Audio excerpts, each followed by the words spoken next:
just thought of it. Okay, we're getting started now.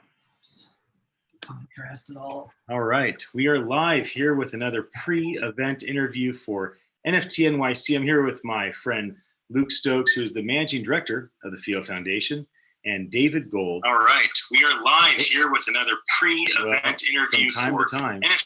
From time to time, that happens. Technology is not perfect, but what David and Luke are trying to create with FIO sure is close to it. David is the CEO and founder of DAPX.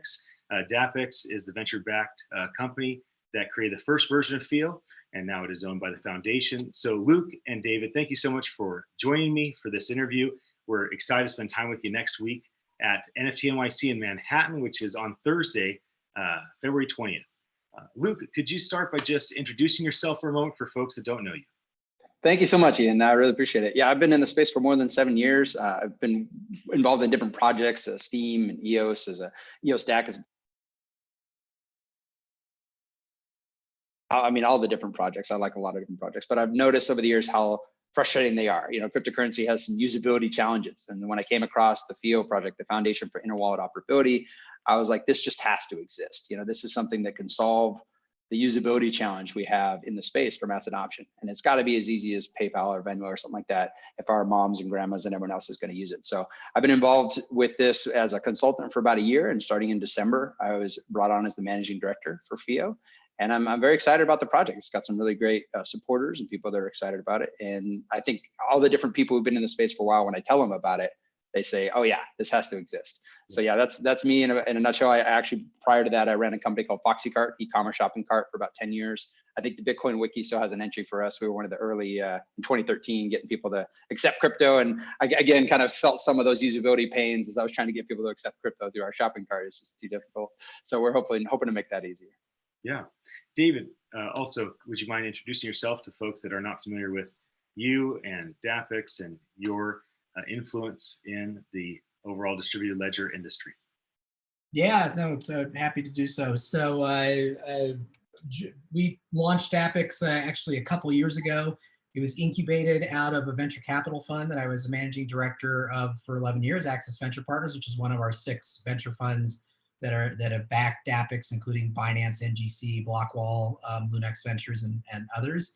Before that, I was a .com entrepreneur. So I raised 25 million in venture capital during those days, built what today we would call a B2B e-procurement company, but it wasn't called that back then. But that's what it was. Prior to that, spent time as an engineer with NASA, spent some time in public policy in Washington, engineer by education. Yeah, so I've done quite a few things. Yeah, it's great. Well, I'm glad the two of you joined us.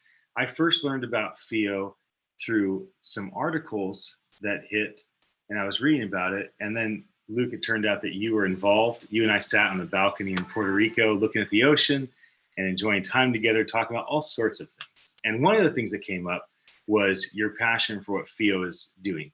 And an easy way you described to me is like, hey, listen, websites, they have the HTTP, like that clarifies and simplifies things. We aren't trying to type in a bunch of strings of numbers. So for those that are not familiar with FIO, bring the cookie jar down low, make it real simple for people to understand.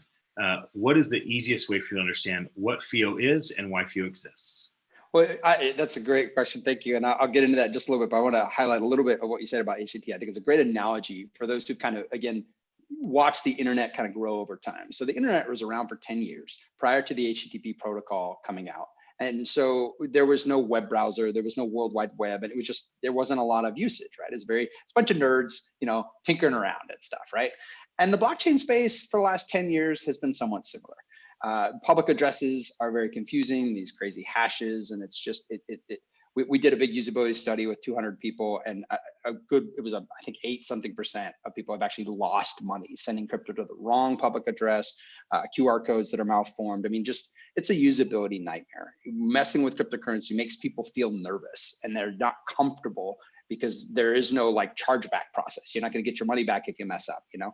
And so we feel that the FIO protocol is essentially that usability layer similar to HTTP that can make the whole blockchain space easier. And it does that as of what we're launching with initially through FIO addresses, FIO requests, and FIO data.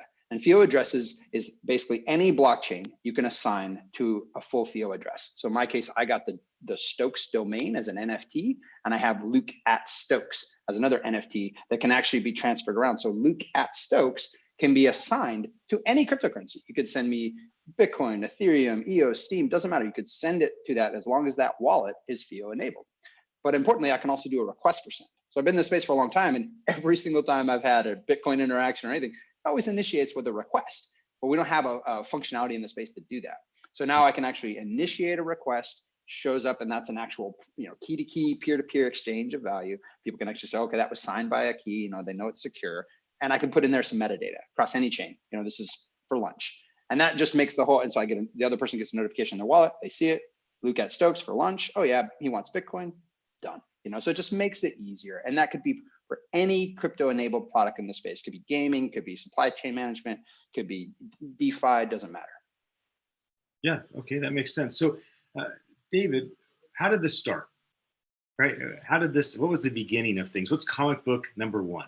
Yeah, so at Access Venture Partners, it's a diversified early stage venture fund, and we would each take the lead for different technical areas to be the functional lead. And several years back, I jumped in and said, I want to be the lead for blockchain. This is really cool stuff. And so I dove into the space and got smarter about what was going on, and both quickly fell in love with the space and the potential it could have in terms of disrupting in a positive way a lot of things. But also quickly found myself going, wow, this technology sucks. It was really the first time since 1993 that I felt like I did back then when I opened my first Mosaic web browser on dial-up. And I was like, wow, this is amazing, as it's slowly loading and glitching and is text only, no graphics. And I'm like, but it really still sucks. So I started looking at how do we fix this? And couldn't find anything that was out there that I believed would truly solve the problem. There were certainly some efforts around just the naming part, but the problem is bigger than naming. For transactions of value, there are a whole set of steps and interactions that happen that lead up to a transaction of value, and then there are often steps after that. And ultimately, if you're going to have a robust decentralized ecosystem, you have to have a decentralized way to handle those steps. And so things like requests for payments, cross-chain metadata like FIO data, you have to have context for transactions, and things need to work the same for users no matter what the underlying blockchain is it's being used, because users don't care in the same way they don't care what database a website runs on. They don't even know what database a website runs on. It just needs to work. And for them, it pretty much works the same way.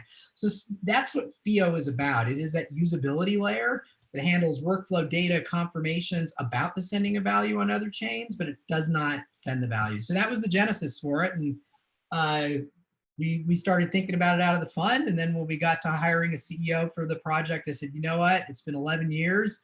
I want to go back to my operator roots. This is a big idea, and I want to step up to the plate and take a swing at this, because if we can pull it off, it's gonna be game changing. Yeah. Now, talking about the interaction that you currently have and the interaction you want to have with the NFT community, often called non-fungible token community, the crypto collectible community, the digital asset community, the non-speculative investing community, right? So talk to me a bit about what's FIO's interaction today, and what do you want FIO's interaction to be as things move forward? I think a big part of us attending NFT next week is trying to ensure other people know about what we're doing. In some sense, we've kind of been around for, DAPIC's been around for a year and a half building this, but they've been focusing on the technology. They've been building the technology, and they've been focused on getting members and affiliates. So we have 28 members and affiliates that have already signed MOUs and committed to actually implementing this technology into their product. We haven't really been public focused. We haven't been, saying, hey, here's a thing that's going to really make your life easier. You should use FIO, and you should demand FIO from the products and services you work with. So I think in the NFT community specifically, it's just kind of letting them know we exist, letting them know that we are an NFT ecosystem that will add value to every other project in the space. So when I think of NFTs, I often think of gaming. I'm really into blockchain gaming. Like I'm a block producer on Steam, so I know Aggroed and the Steam Monsters crew. That's a really successful game on the Steam chain, and they're branching out to other chains. I played EOS Nights. I play, all the different games. I'm always like the first to jump in and play them. And I love the idea of these NFTs within gaming that are really valuable. But if they're super confusing to even transfer between people, if you have to get out your big gigantic Ethereum address and you have to get your MetaMask wallet, and it's just like, wait, what's going on? It's just, that's not going to scale. And the gaming industry is massive. I mean, it dwarfs the music, the movie industry, music industry, all these combined. So I feel like we need to have an easy way to do this.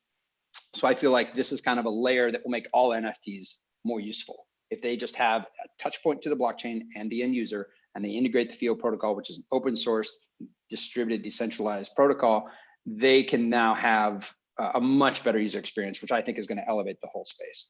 Yeah, actually, to add a little bit to that, I suspect that most people that send crypto, especially the first time they send it to a counterparty, what do they do first? They do a little test send. Hey, did you get it? Did you get it? Okay, you got it? Okay, I'll send the rest now. Because it's so risky and complicated, and there's no way to reverse it. With NFTs, that can become challenging. I can't necessarily send a test piece of an NFT to somebody. So if I am transferring an NFT, and the whole point of NFTs is that they can be moved around from party to party, that gets pretty scary. So, FIO requests become really huge in the context of NFT transfer, where I can actually send you a FIO request for the NFT. And that just by confirming that request, it is going to the right place because you got the FIO request from the right FIO address. And it just takes all of the risk away from just that part of transferring NFTs. Right. Okay, that makes sense. Well, I know that the three of us could talk for a long time, right? We could go on and on. I could ask many more questions. I'm inquisitive. But how about final thoughts for the two of you as we wrap up this pre-event interview? I'll go first, I guess. I'm just really thankful again for the NFT community to recognize what we're doing and for this interview. I appreciate that, Ian. And I'm just excited about more people knowing about this. We said mainnet launch is within weeks, so we are still looking for block producers. We're obviously still looking for integration partners on the exchange, wallet, and payment gateway layer. I mean, anything that touches the blockchain. And we're looking for the community to get behind this. As soon as mainnet launches, we're going to have an open source registration website where you can come and register your domain, you can register your name. So it's going to be a really exciting time where people are going to be like, man, I want to, there's going to be a bit of FOMO going on. And I just, want to make sure people have the chance to get involved. We did have a pre-sale auction where people got excited about that and a lot of domains were purchased, but it's going to be an exciting time. So keep an eye on FIO. Things are going to be happening really quick.